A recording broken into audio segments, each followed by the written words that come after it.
प्रेम से बोलो विष्णु भगवान की जय, माता लक्ष्मी की जय। प्राचीन समय की बात है। भारत में एक राजा राज्य करता था। वह बड़ा ही प्रतापी तथा दानी था। वह नित्य प्रति मंदिर में भगवय दर्शन करने जाता था। वह ब्राह्मण और गुरु की सेवा करता था। उसके द्वार से कोई भी याचक निराश होकर नहीं लौटता था। वह प्रत्येक गुरुवार को व्रत रखता एवं पूजन करता था। हर दिन गरीबों की सहायता करता था। परंतु यह सब बातें उसकी रानी को अच्छी नहीं लगती। वह न व्रत करती न किसी को एक पैसा दान में देती थी। वह राजा से बेसा करने को मना किया करती थी। एक समय की बात है, राजा शिकार खेलने वन को चले गए। घर पर रानी और दासी थी। उस समय गुरु बृहस्पति साधु का रूप धारण कर राजा के दरवाजे पे भिक्षा मांगने आई। साधु ने रानी से भिक्षा मांगी तो वह कहने लगे, हे साधु महाराज, मैं इस दान और पुण्य से तंग आ गई हूँ। इस कार्य के लिए मेरे पति देव ही बहुत है। अब आप ऐसी कृपा करें कि सारा धन नष्ट हो जाए तथा मैं आराम से रह सकूं। साधु रूपी बृहस्पति देव ने कहा, हे देवी, तुम बड़ी विचित्र हो। संतान और धन से कोई दुखी नहीं होता, इसको सभी चाहते हैं।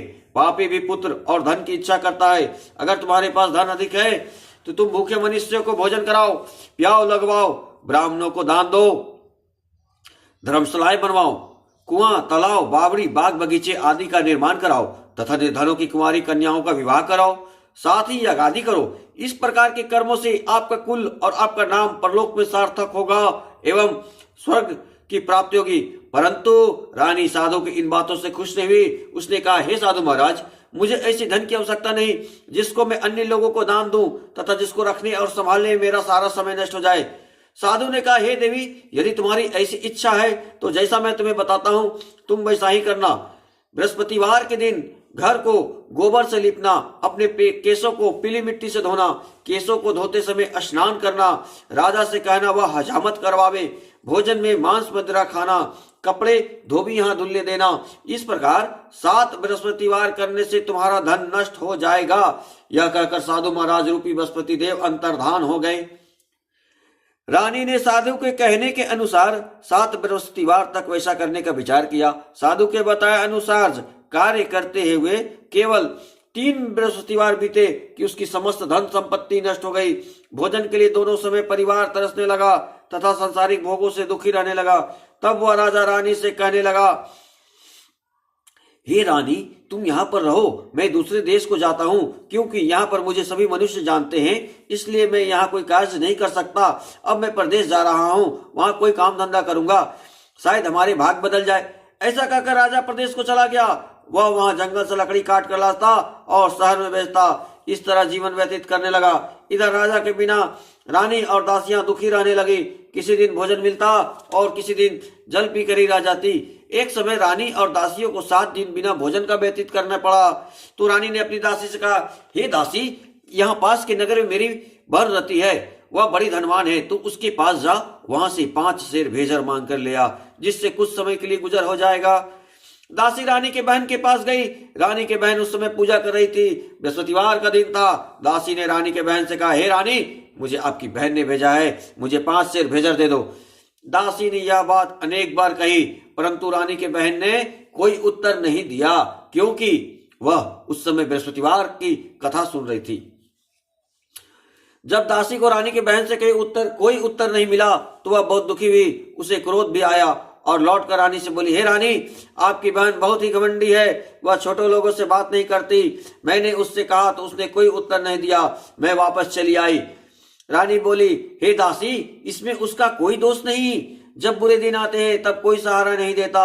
अच्छे बुरे का पता विपत्ति में लग जाता है। जो ईश्वर की इच्छा होगी वही होगी। यह सब हमारे भाग्य का दोष है। उधर रानी के बहन ने सोचा, मेरी बहन की दासी आई थी, परंतु मैं उससे नहीं बोली, इससे वह बहुत दुखी हुई होगी। और कथा सुन और विष्णु भगवान का पूजन समाप्त कर वह अपनी बहन के घर आई और कहने लगी, हे बहन, मैं बृहस्पतिवार का व्रत कर रही थी, तुम्हारी दासी हमारे घर गई थी, परंतु जब तक कथा होती है तब तक हम लोग ना उठते हैं और ना बोलते हैं, इसीलिए मैं नहीं बोली। कहो दासी क्यों गई थी? रानी बोली, बहन, हमारे घर में अनाज नहीं था, वैसे तुमसे कोई बात नहीं छिपी, इस कारण मैंने दासी को तुम्हारे पास 5 सेर भेजर लेने के लिए भेजा था। रानी की बहन बोली, बहन देखो, बृहस्पति देव भगवान सबकी मनोकामना पूर्ण करते हैं, शायद तुम्हारे घर में अनाज रखा हो। यह सुनकर दासी घर के अंदर गई तो वहां उसे एक घड़ा भेजर का भरा मिल गया। उसे बड़ी हैरानी हुई क्योंकि उसने एक एक बर्तन को देख लिया था। उसने बाहर आकर रानी को बताया। दासी अपनी रानी से कहने लगी, हे रानी देखो, वैसे जब हमको अन्न नहीं मिलता तो हम रोज ही व्रत करते हैं। अगर इनसे व्रत की विधि और कथा पूछ ली जाए तो इसे हम भी किया करेंगे। दासी के कहने पर रानी ने अपनी बहन से बृहस्पतिवार के व्रत के बारे में पूछा। उसकी बहन ने बताया, हे रानी बहन, बृहस्पतिवार को सूर्योदय से पूर्व उठकर स्नान करके बृहस्पतिवार का व्रत करना चाहिए, लेकिन उस दिन सिर नहीं धोना चाहिए। बृहस्पतिवार के व्रत में चने की दाल और मुनक्को से विष्णु भगवान के केले के वृक्ष की जड़ में पूजन करें तथा दीपक जलावें। उस दिन एक ही समय भोजन करें। भोजन पीले खाद्य पदार्थ का करें तथा कथा सुने। इस प्रकार करने से गुरु भगवान प्रसन्न होते हैं, अन्न पुत्र धन देते हैं, मनोकामना पूर्ण करते हैं। व्रत और पूजन की विधि बताकर रानी की बहन अपने घर लौट गई। रानी और दासी दोनों ने निश्चय किया कि वे बृहस्पति देव भगवान का पूजन जरूर करेंगे। 7 दिन बाद जब बृहस्पतिवार आया तो उन्होंने व्रत रखा। घुड़साल में जाकर चना और गुड़ बीन ले आई तथा उसकी दाल से केले की जड़ में विष्णु भगवान का पूजन किया। अब भोजन पीला कहां से आए? दोनों बड़ी दुखी हुई, परंतु उन्होंने व्रत किया था, इस कारण बृहस्पति देव भगवान प्रसन्न थे। एक साधारण व्यक्ति के रूप में वे 2 थालों में सुंदर पीला भोजन लेकर आए और दासी को देकर बोले, हे दासी, यह भोजन तुम्हारी और रानी के लिए है, तुम दोनों करना। दासी भोजन पाकर बड़ी प्रसन्न हुई और रानी से बोली, रानी जी भोजन कर लो। रानी को भोजन आने के बारे में कुछ पता नहीं था, इसलिए वह दासी से बोली, जा तू ही भोजन कर, क्योंकि तू व्यर्थ में हमारी हंसी उड़ाती है। दासी बोली, एक व्यक्ति भोजन दे गया है। रानी कहने लगी, वह भोजन तेरे लिए दे गया है, तू ही भोजन कर। दासी ने कहा, वह व्यक्ति हम दोनों के लिए 2 थालों में भोजन दे गया है, इसलिए मैं और आप दोनों साथ साथ भोजन करेंगे। फिर दोनों ने गुरु भगवान को नमस्कार कर भोजन प्रारंभ किया। उसके बाद से वह प्रत्येक बृहस्पतिवार को गुरु भगवान का व्रत और पूजन करने लगी। बृहस्पति भगवान की कृपा से उनके पास धन हो गया, परंतु रानी फिर पहले की तरह आलस्य करने लगी। तब दासी बोली, देखो रानी, तुम्हें पहले भी इस प्रकार आलस्य करती थी, तुम्हें धन को रखने में कष्ट होता था, तुम इस कारण सभी धन नष्ट हो गया। अब गुरु भगवान की कृपा से धन मिला है तो तुम्हें फिर आलस्य होता है। बड़ी मुसीबत के बाद हमने यह धन पाया है, इसलिए हमें दान पुण्य करना चाहिए। तुम भूखे मनुष्य को भोजन कराओ, प्याऊ लगवाओ, ब्राह्मणों को दान दो, कुआं, तालाब, बावड़ी आदि का निर्माण कराओ, मंदिर पाठशाला बनवाकर दान दो, कुंवारी कन्याओं का विवाह कराओ, धन को शुभ कार्यों में खर्च करो, जिससे तुम्हारे कुल का यश बढ़े, स्वर्ग प्राप्त हो, पितृ प्रसन्न हो। दासी की बात मानकर रानी ने इस प्रकार कर्म करने का प्रारंभ किया, जिनसे उनका काफी यश फैलने लगा।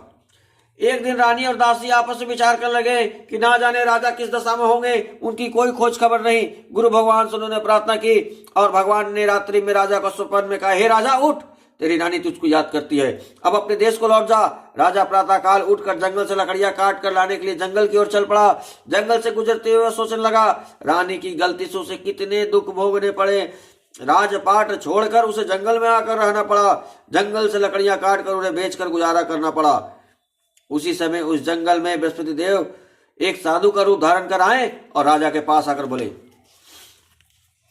हे लकड़हारे, तुम इस सुनसान जंगल में किस चिंता में बैठे हो, मुझे बतलाओ। यह सुन राजा के नेत्र में जल भर आया और साधु की वंदना कर बोला, हे प्रभु, आप सब कुछ जानने वाले हैं। इतना कहकर राजा ने साधु को अपनी संपूर्ण कहानी सुना दी।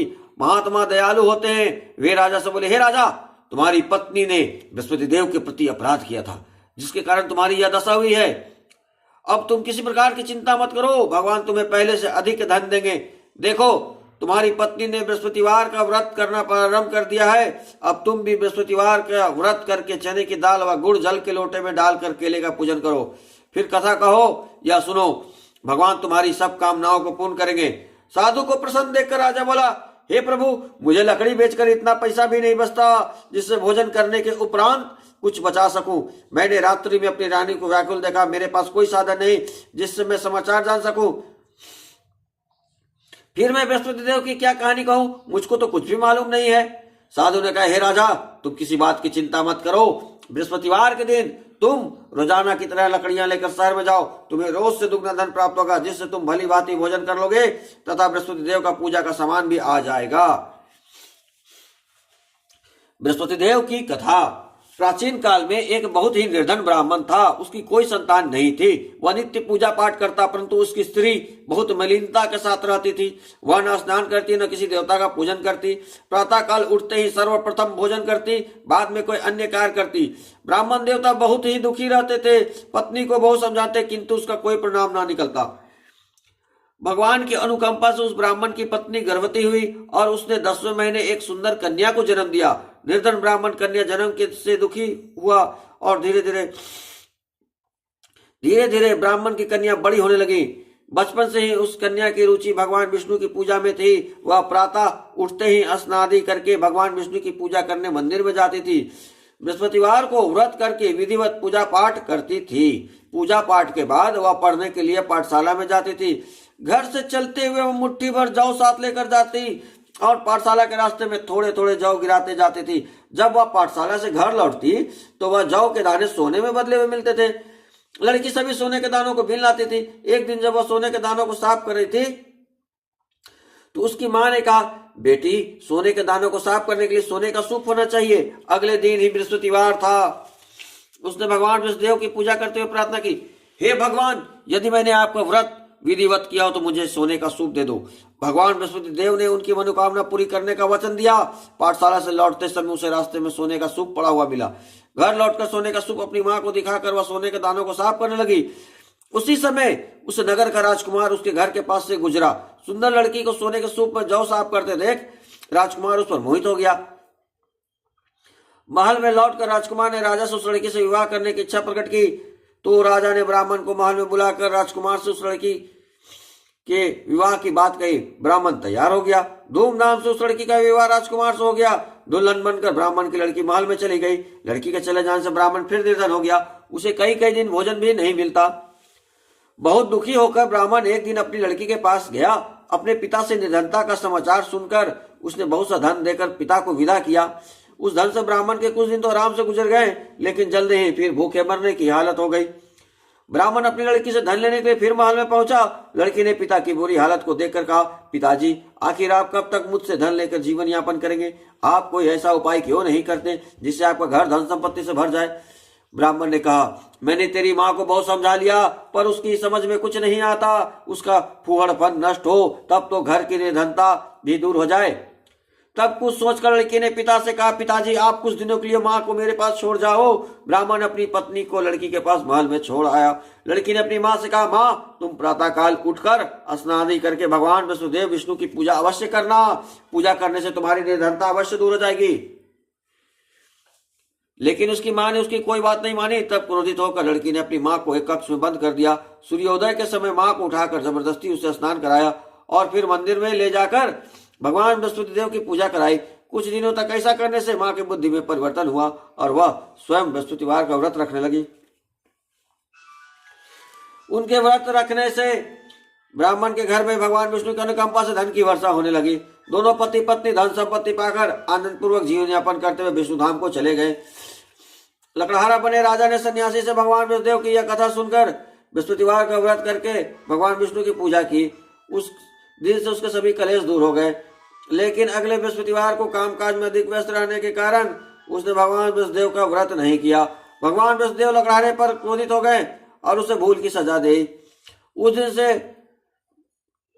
उस दिन नगर के राजा ने नगर में घोषणा करके सबको सूचित किया, प्रत्येक नागरिक मेरे महल में भोजन करने आए। जो नहीं आएगा उसे अपराधी मानकर भारी दंड दिया जाएगा। लकड़हारा बने राजा ने उस नगर के राजा की घोषणा तो सुनी, लेकिन जंगल से लकड़ी काटकर लाने और उसे बेचने में देर हो जाने के कारण वह समय पर महल में भोजन करने नहीं जा सका। अतः राजा के सैनिक लकड़हारे को पकड़कर महल में ले गए। राजा ने उसे महल में एक कक्ष में बैठाकर भोजन कराया। उस कक्ष में एक खूंटी पर रानी का सोने का हार लटका हुआ था। लकड़हारा अकेला उस कक्ष में भोजन कर रहा था। तभी उसने एक आश्चर्यजनक घटना घटते देखी। देखते ही देखते वह खूंटी हार को निगल गई। थोड़ी ही देर बाद नगर के राजा ने हार को गायब देखा तो लकड़हारे को कारावास में डलवा दिया। लकड़हारा मन ही मन अपने भाग्य को कोसने लगा। तभी उसे जंगल में मिले सन्यासी का स्मरण हो आया और थोड़ी ही देर में भगवान बृहस्पति देव सन्यासी के रूप में उसके सामने प्रकट हुए और कहा, हे लकड़हारे, तूने भगवान बृहस्पतिदेव की पूजा नहीं की, इसी कारण तुम्हें यह कष्ट हुआ। लेकिन अब चिंता मत करो, बृहस्पतिवार के दिन कारागार के दरवाजे पे तुम्हें कुछ पैसे पड़े हुए मिलेंगे। उन पैसों से भगवान बृहस्पति देव का व्रत करके उनकी पूजा करोगे तो तुम्हारे सब दुख नष्ट हो जाएंगे।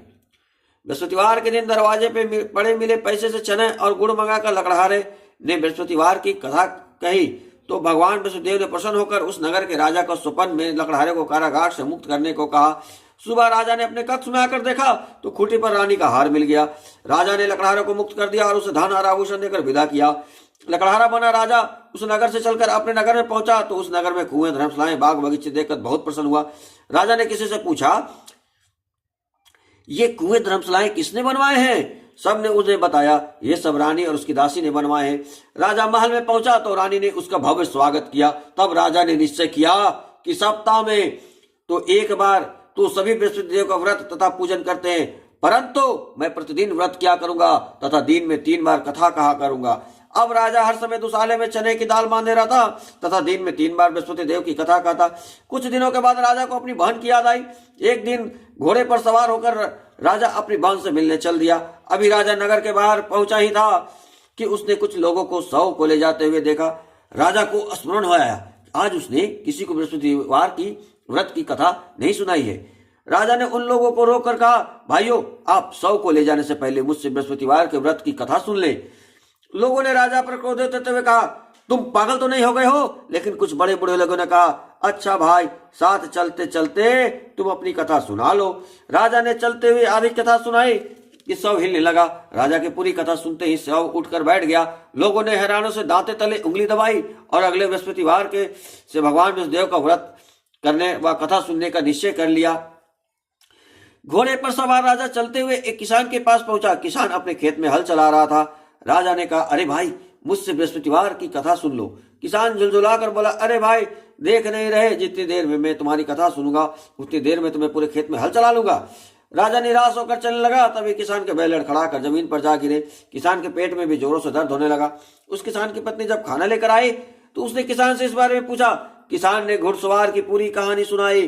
किसान की पत्नी दौड़ती हुई राजा के पास पहुंचकर हाथ जोड़कर बोली, भैया, मैं तुम्हारी कथा सुनने को तैयार हूं। राजा ने उसके साथ खेत पर पहुंचकर बृहस्पतिवार की कथा सुनाई। तभी बैल उठकर खड़े हो गए। किसान के पेट का दर्द भी तुरंत ठीक हो गया। राजा अपनी बहन के घर पहुंचा तो उसकी बहुत ही आवभगत हुई। अगले दिन सुबह उठकर राजा ने देखा घर के सभी लोग भोजन कर रहे हैं। किसी भूखे को बृहस्पतिवार की कथा सुनाए बिना राजा भोजन नहीं करता था। उसने बहन से कहा, बहन, घर में क्या कोई ऐसा व्यक्ति है जिसने अभी तक भोजन ना किया हो? उसकी बहन बोली, भैया, हमारे घर में तो क्या, आपको पूरे नगर में कोई ऐसा व्यक्ति नहीं मिलेगा जिसने सुबह सुबह भोजन ना किया हो। तब राजा ने बहन के घर से निकलकर उस नगर में बिना भोजन के व्यक्ति की तलाश की। एक गडेरिये के घर में उसका बेटा बीमार होने के कारण वह भूखा रह गया था। राजा ने जाकर उसको बृहस्पतिवार की कथा सुनाई। कथा सुनते सुनते गडेरिये का बीमार बेटा बिल्कुल ठीक हो गया। सबने राजा की बहुत प्रशंसा की। एक दिन राजा ने अपनी बहन से कहा, बहन, हम अपने घर को जाना चाहते, तुम हमारे साथ चलो, कुछ दिन वहां रहकर लौट आना। राजा की बहन ने अपनी सास से पूछा तो सास ने ताने देते हुए कहा, बहुत, मायके तो जाना, लेकिन अकेले जाना, मेरे पोते को ना ले जाना। तुम्हारे भाई की कोई संतान नहीं, कहीं तुम्हारी भाभी मेरे पोते पर कोई जादू टोना ना कर दे। दूसरे कक्ष में बहन की सास की बात सुनकर राजा दुखी मन अकेला ही अपने नगर को लौट गया। रानी ने राजा से कहा, आप तो अपनी बहन को साथ लाने की बात कर गए थे, फिर बहन को साथ क्यों नहीं लाए? राजा ने दुखी होते हुए कहा, रानी, हम निसंतान हैं, इसीलिए हमारे घर कोई आना पसंद नहीं करता। रानी ने राजा को समझाया, हे प्राणनाथ, हमें बृहस्पति देव ने सब कुछ दिया है, अब भगवान बृहस्पति देव हमें संतान भी अवश्य देंगे। बृहस्पतिवार को विधिवत व्रत करते हुए राजा रानी ने भगवान बृहस्पति देव से संतान के लिए प्रार्थना की। कुछ ही दिनों के बाद उन्होंने स्वप्न में दर्शन देते हुए कहा, हे राजन, तेरी मनोकामना पूरी होगी। 1 सप्ताह बाद ही रानी गर्भवती हो गई। 10वें महीने रानी ने एक सुंदर पुत्र को जन्म दिया। राजा रानी जीवन प्रतिदिन बृहस्पतिवार का व्रत करते रहे। उनके घर में धन की वर्षा होते रहे। आनंद पूर्वक जीवन यापन करते हुए राजा रानी भगवान बृहस्पतिदेव की अनुकंपा से मोक्ष को प्राप्त करके सीधे वैकुंठ धाम पहुंच गए। बृहस्पतिवार को विधिवत व्रत करके जो स्त्री पुरुष भगवान विष्णु की पूजा करते हैं, भगवान उनकी सभी मनोकामनाओं को पूर्ण करते हैं। प्रेम से बोलो विष्णु भगवान की जय, माता लक्ष्मी की जय।